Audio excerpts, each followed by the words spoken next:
Ok? Estamos orando por vocês. Pega a sua Bíblia aí, 10 horas de jejum, 10 dias de oração. Tem uma palavrinha que casa com esses dois sentimentos, com essas duas ações, com o jejum e com a oração. Uma palavrinha de duas letras. Qual é, pessoal? Duas letras. Fé. O que é fé? E aí? Crer naquilo que a gente não vê. Essa definição é bíblica, né? Livro de Hebreus, capítulo 11, você conhece bem lá, fala assim, vai crer nas coisas que não se veem, né? E a espera daquilo que vai chegar lá no futuro e tudo mais. Mas qual é a definição prática disso? E aí? Essa definição é a mais difícil da gente dar, né? Quando a gente começa a falar de fé, a gente precisa começar a entender o que ela significa pra gente. Existe uma teoria da fé e existe a fé na prática. Se você abrir tua Bíblia no livro de Hebreus, vai lá, a gente vai começar pelo livro de Hebreus. Hebreus, capítulo 11. Segura aqui. Vou lá pegar a mesinha. Na hora que eu aparecer ali, você dá um zoom nele.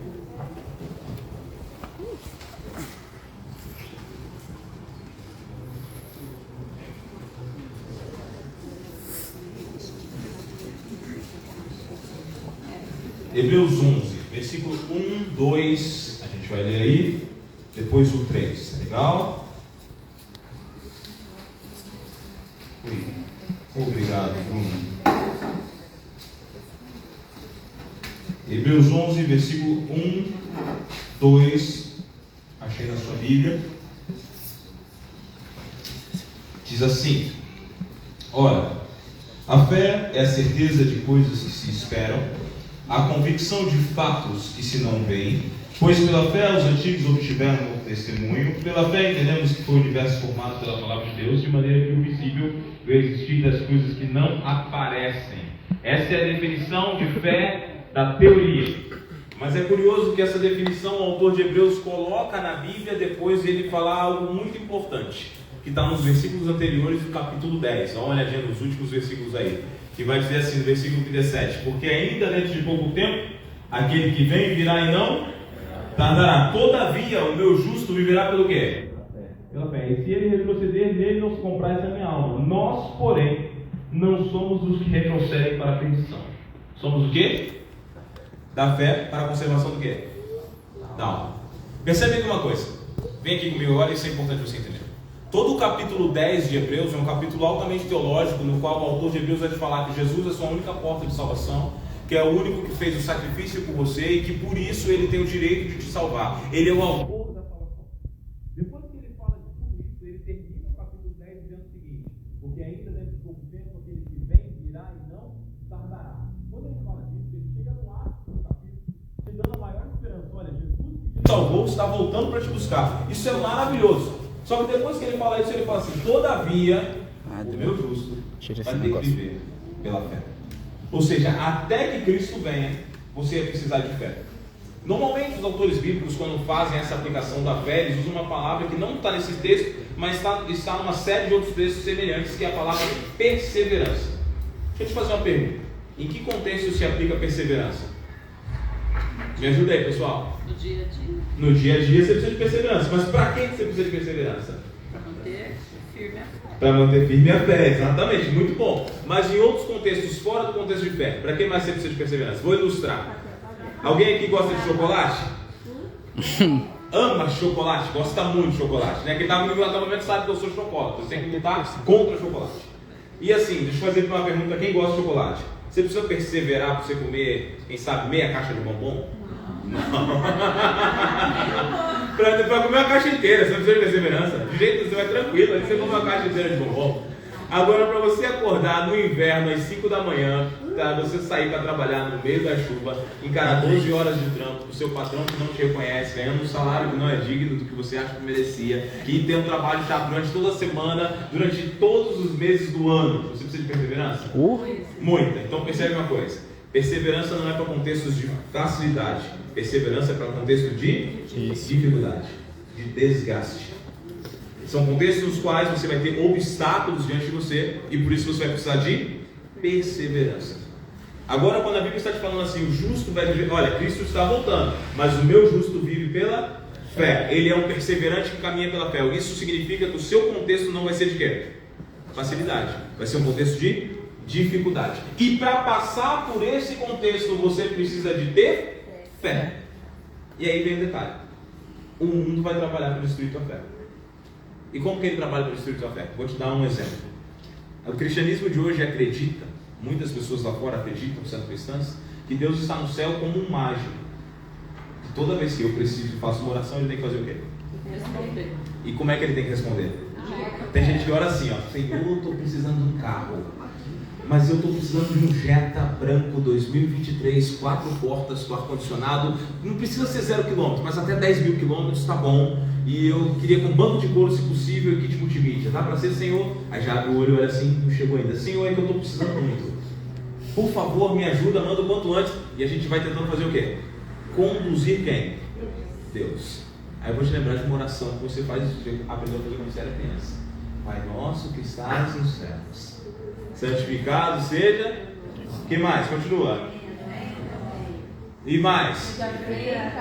Seja feita a minha vontade aqui na terra e lá no céu. É assim que está lá? Não. Então qual é a vontade que tem que ser feita? A vontade de quem? De Deus. Entende uma coisa: fé não serve para você ter todos os seus pedidos atendidos na hora que você quer, do jeito que você quer, da forma que você orou. Não é assim que funciona. O próprio Cristo, em suas orações, houve uma oração que ele não recebeu a resposta que ele queria. Vou te demonstrar. Ele está lá no Getsemane, ele está orando e ele fala assim: Pai, se for possível, passa de mim o quê? Esse cálice, mas não seja como eu quero, mas seja como tu queres. Ou seja, a vontade de Cristo não era passar pelo cálice. Ele pediu para Deus se fosse possível tirar o cálice. Não foi possível. O que ele fez? Passou. Ele passou. Ou seja, existem orações que não vão ser respondidas conforme a sua vontade, e não está em seu poder decidir se fica satisfeito com isso ou não, porque o justo que é perseverante e que segue pela fé continua com Deus, sorrindo ou chorando. Fé não é para atender os teus pedidos. Pedro, quando ele fala de fé, ela fala assim: obtendo o resultado final da vossa fé, a salvação da vossa alma. A fé é para te conectar com Deus, indiferente ao caminho que você está passando. Vou te dar um exemplo. João Batista: entre todos os nascidos de mulher, não houve nenhum maior do que ele. Como que João morreu? Você acha que João pediu para Deus para ele não ser decapitado? E aí? Estava na prisão. Ele mandou recado para Cristo: vai lá e pergunta para ele se ele é aquele que tinha que vir, você tem que esperar outro. João, ele teve suas dúvidas, mas ele continuou o quê? Acreditando. Fé te leva a se conectar com Deus de tal maneira que você segue com Ele, sorrindo, chorando, ganhando ou perdendo, sofrendo ou em paz. Você segue no caminho do Senhor. E é curioso que agora a gente precisa entender isso de uma maneira mais clara, e Cristo vivenciou isso num milagre. Abre tua Bíblia no livro de Marcos, capítulo 9, por favor.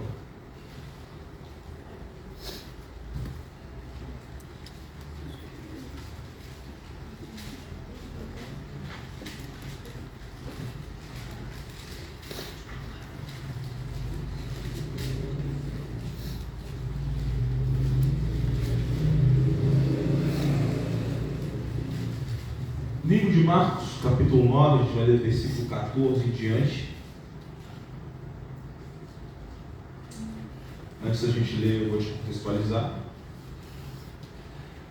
Na passagem que você vai ler, você vai encontrar um Cristo que está descendo da transfiguração, e depois de descer da transfiguração, ele já tinha uma confirmação de que ele teria que se sacrificar pelo povo da terra, pelos seres humanos.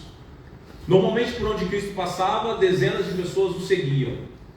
E essas dezenas de pessoas que o seguiam eram por alguns motivos. Alguns queriam milagres, curas, outros queriam pães e peixes, outros eram os discípulos ou familiares dos discípulos, e outros eram os fariseus ou escribas ou saduceus que estavam questionando a autoridade de Cristo.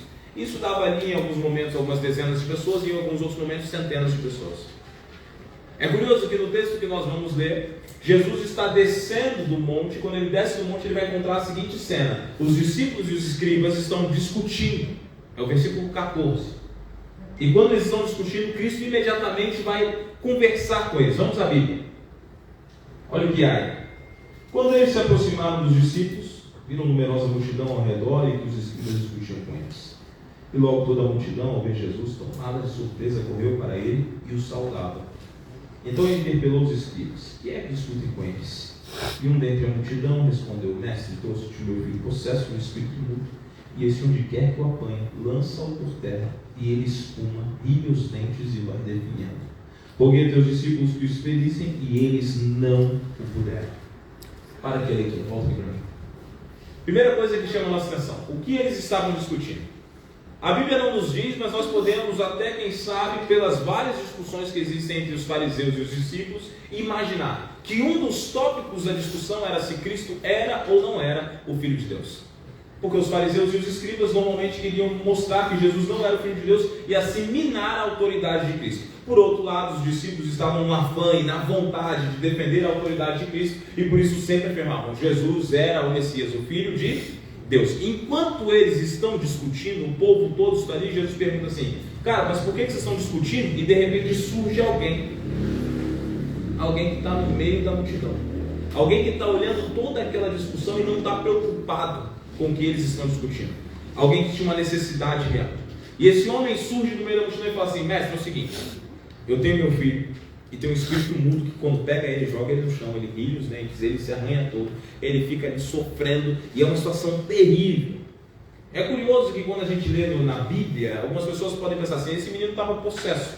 Mas existe uma discussão entre os teólogos, porque as características aí citadas também são características de uma pessoa epilética.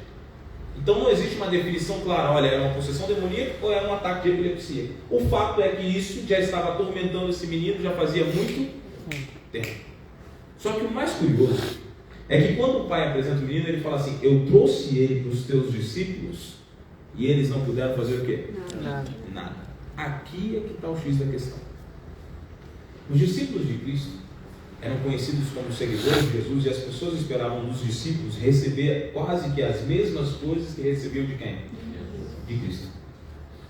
Porque quando você é discípulo de alguém, você reflete a autoridade desse alguém que você serve. E os discípulos que caminharam com Cristo, a gente pode chamar eles de os amigos de Jesus. Por que eu chamo eles dos amigos de Jesus? Eles eram amigos de Jesus porque eles haviam deixado suas famílias, haviam deixado seus trabalhos, haviam deixado suas coisas, caminhavam com Cristo quase que dia e noite, conheciam a Jesus, conviviam com Jesus, mas ainda não haviam experimentado Jesus. Já aconteceu de você ter alguém na sua vida que você parece que você conhece muito, mas ainda faltou algum pontinho que você não conheceu? Quem é casado sabe o que é isso. Quando você vai casar, você fala assim: conheço essa pessoa de ponta a ponta. Este, posso casar, já sei de tudo da vida, já está tudo certo, eu sei como é que funciona aqui.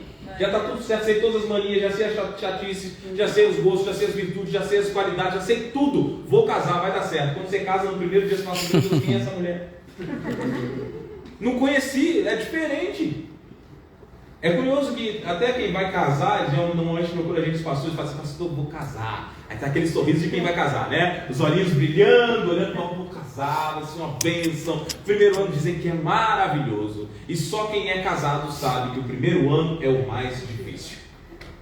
Porque é o ano da adaptação, é o ano de se conhecer.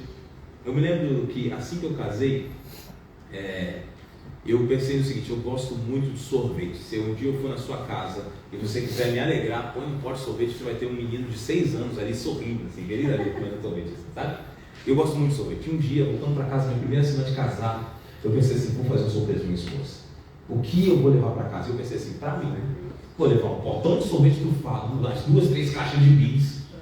Fechou o pacote, que delícia! Vou sentar no sofá ali, eu e ela vamos acabar o sorvete. Cheguei em casa com aquele portão, feliz da vida, maravilha, botei lá no hoje, a gente come aqui, depois a gente toma um sorvete, come bens e tal. Ela olhou pra mim: ah, legal. Só isso. Sorvete pra mim é motivo de soltar fogos. Não, mas você não entendeu, o sorvete trufado, filha. Coisa boa, esse aqui é maravilhoso, você vai gostar muito. Ah, mas que na verdade eu não gosto muito de sorvete. Existe. Senhor, quem é essa mulher que é minha esposa? Foi o meu primeiro pensamento.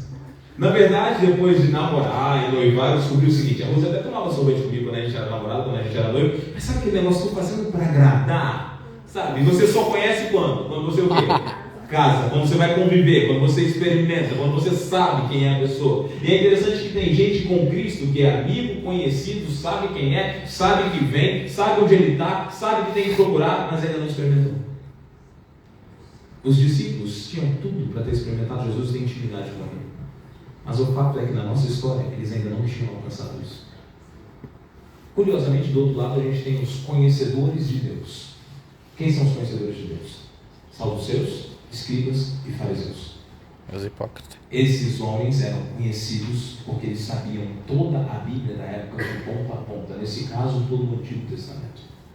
Tudo quanto era lei, tudo quanto era costume, tudo quanto era tradição, eles haviam estudado e vivenciado de ponta a ponta.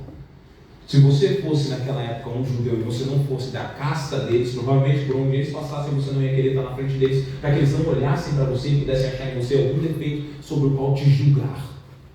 Esses homens tinham tanta vontade de serem santos que eles criaram leis em cima daquilo que Deus havia pedido para dificultar ainda mais o caminho, para se acharem ainda mais perfeitos. Ou seja, eles conheciam tudo sobre Deus, mas eles não tinham Deus. Porque na realidade, nos costumes antigos, quando você não tinha condições de procurar um médico, você procuraria quem?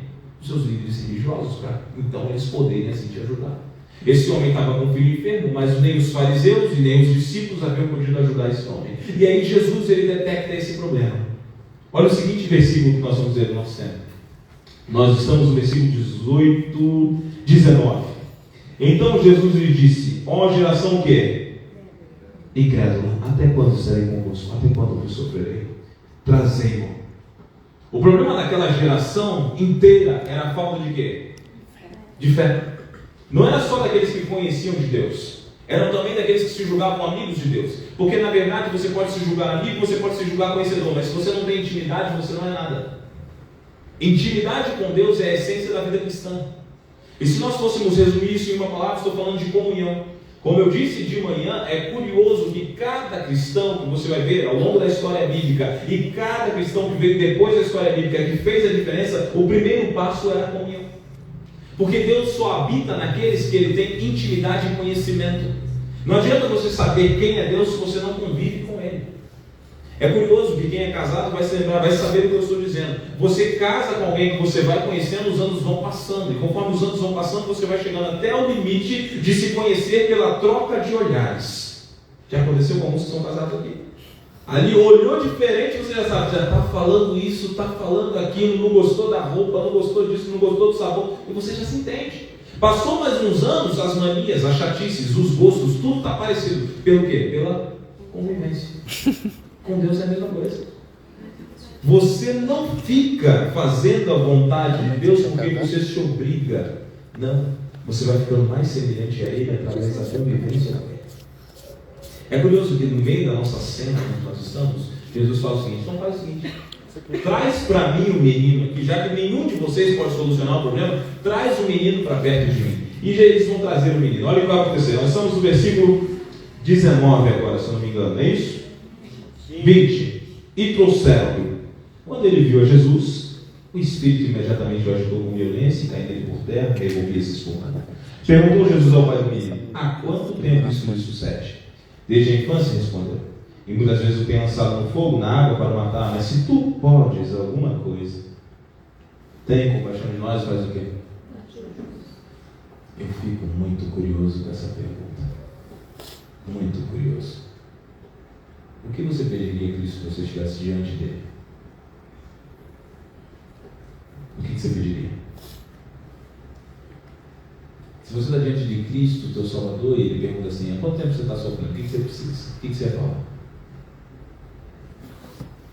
É curioso que o pai do menino está diante de Jesus. Quem era Jesus? Quem é Jesus para você? Deus. Mas o que Deus pode fazer por você?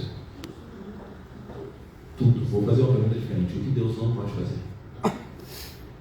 Deus é onipresente, onisciente, pode estar em todos os lugares, tem poder para fazer todas as coisas, sabe de tudo. Então não existe nada que limite a quem? A Deus. Aí esse mesmo Deus escolheu se esvaziar no céu, de si mesmo, tomar a forma humana, se humilhar e vir à terra para cima de nós. E agora na nossa história ele está diante de um pecador que precisa de um milagre, e esse pecador olha para ele e fala assim: Senhor, tem muito tempo que eu estou sofrendo com isso, mas se tu podes alguma coisa, tem compaixão de nós e ajuda-nos. Você percebeu que ele está diante do Deus do universo e a fé dele não o leva a ter certeza de que Deus está cuidando dele? Você percebeu que na pergunta dele ele já demonstra que ele não está crendo com tudo que pode, que ele não confia no plano do Senhor? Você percebeu que na pergunta dele existe uma necessidade muito maior do que a enfermidade? Você percebeu que na pergunta dele, ele ainda não tem certeza de que Deus está à frente. E aqui vem um detalhe muito curioso sobre fé. Fé não é ter certeza de que você vai receber as coisas que você quer. Fé é você ter a certeza de que Deus vai cuidar de você, mesmo que você tenha que fechar os olhos e morrer. Fé é você ter certeza de que o plano de Deus é melhor sobre você, mesmo que você esteja enfermo, mesmo que você esteja desempregado, mesmo que sua família esteja sofrendo. Eu gosto muito do texto que Jesus fala assim: tenho-vos dito isso para que tenhais paz em mim. Abre parênteses. Na verdade, tenho-vos dito isso para que tenhais paz em mim. No mundo tereis aflições. Abre parênteses. Quais são as aflições?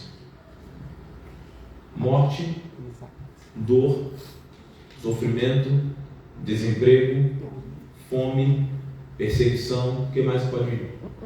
Desilusão, frustração, família se quebrando, perda de filhos, perda de esposas, perda de esposos. Eu poderia enumerar um monte delas aqui. Fecha parênteses. Jesus fala assim: tem de bom ânimo, eu venci o mundo. O que é vencer o mundo? Vencer o mundo, Cristo morreu por você. Você pode perder tudo isso que eu falei aqui para trás, mas ainda assim você vence, você garantiu o céu em Jesus. É curioso que agora, na nossa história, quando a gente está falando de fé, esse homem que necessitava de um milagre recebe uma resposta de Cristo que é fantástica. Porque Jesus tem o poder de olhar para você e ver dentro do seu coração. Olha o que Cristo responde. Vamos lá, vamos dar uma olhadinha. Diz assim,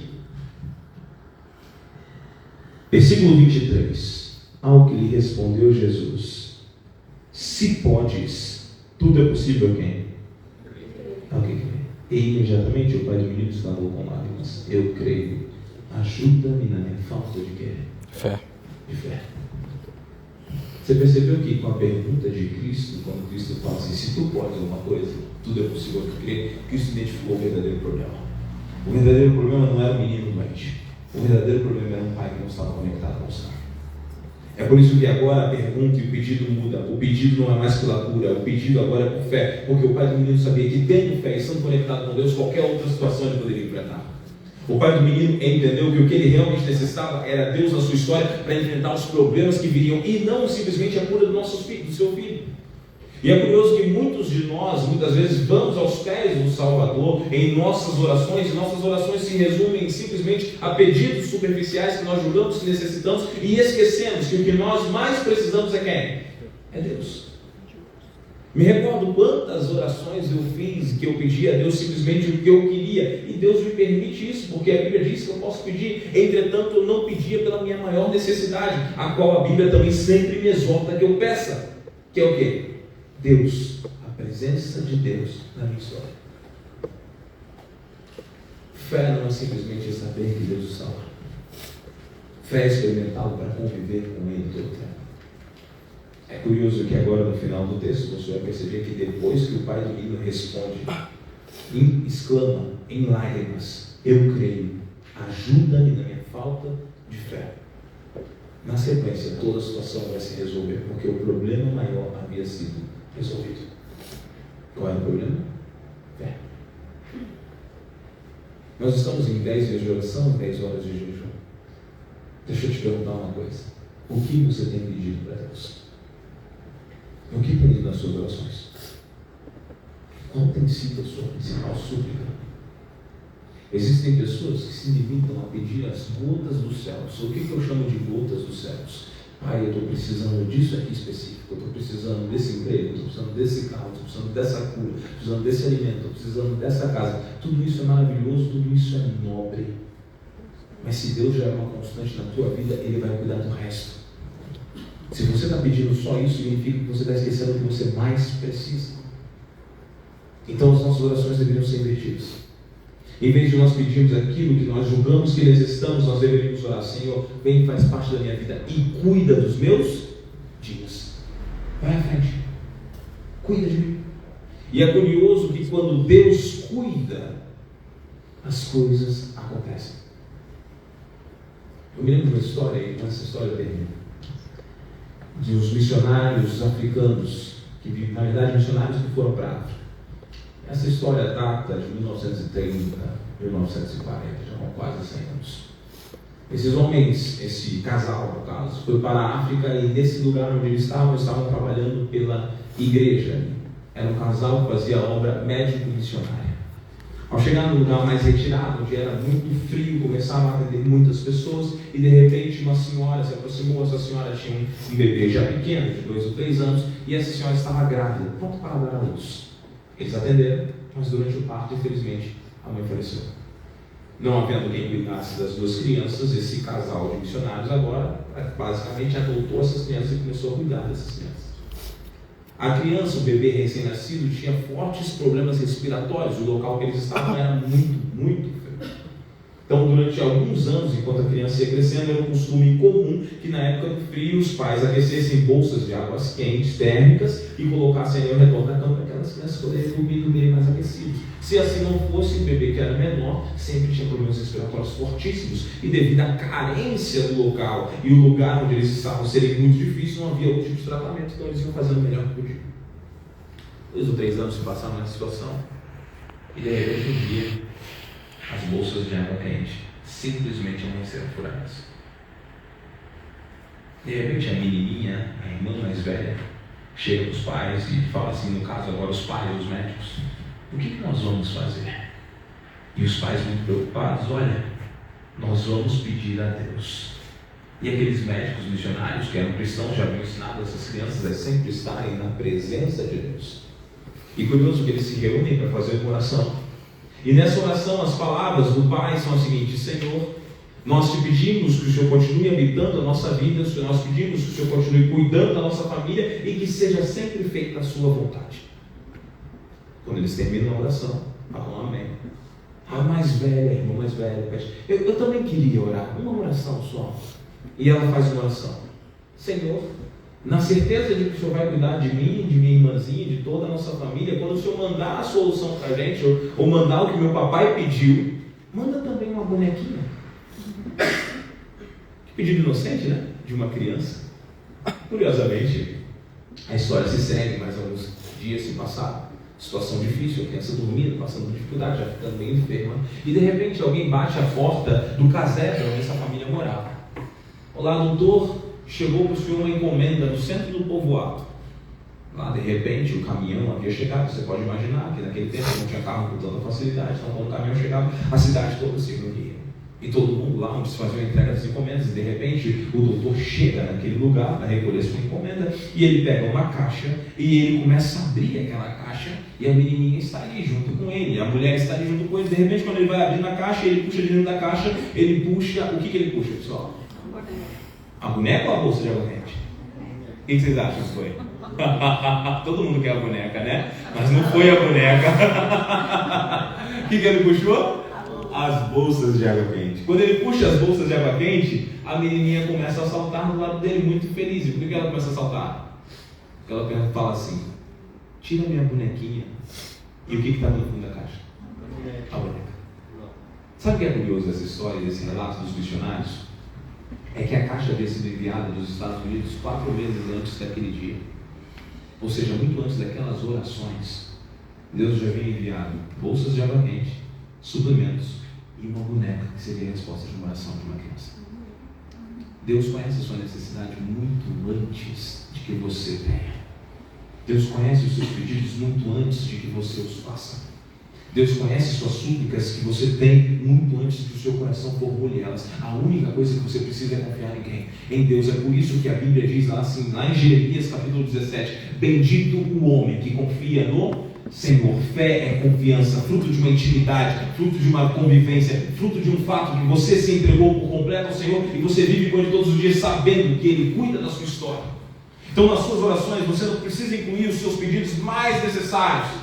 Você precisa pedir para que Deus cuide de você e te dê fé. Porque se você tiver isso, o resto Ele vai fazer. Eu quero terminar o meu tema te dando a oportunidade mais uma vez de orar. E normalmente quando eu termino meus temas, eu dou a oportunidade das pessoas de orarem. E vou te falar por quê. Porque às vezes a semana passa e você não tem tempo de rasgar teu coração diante de Deus. É por isso que agora eu vou te dar a oportunidade de você orar. De manhã eu pedi para você orar pela sua família e para você ter salvação. Agora eu vou pedir orações individuais. E a oração que eu vou te pedir que você faça agora diante de Deus é que Deus te ajude. A mesma oração daquela do pai do menino: Senhor, me ajuda na minha falta de fé. E Deus vai te ajudar. E eu tenho certeza que a sua fé vai ser fortalecida. E que Deus vai cuidar da sua vida. Faça essa oração e ao final vou orar com você.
Santo e eterno Deus, que habita em todos os céus, nós estamos diante de Ti agora, Senhor, em oração.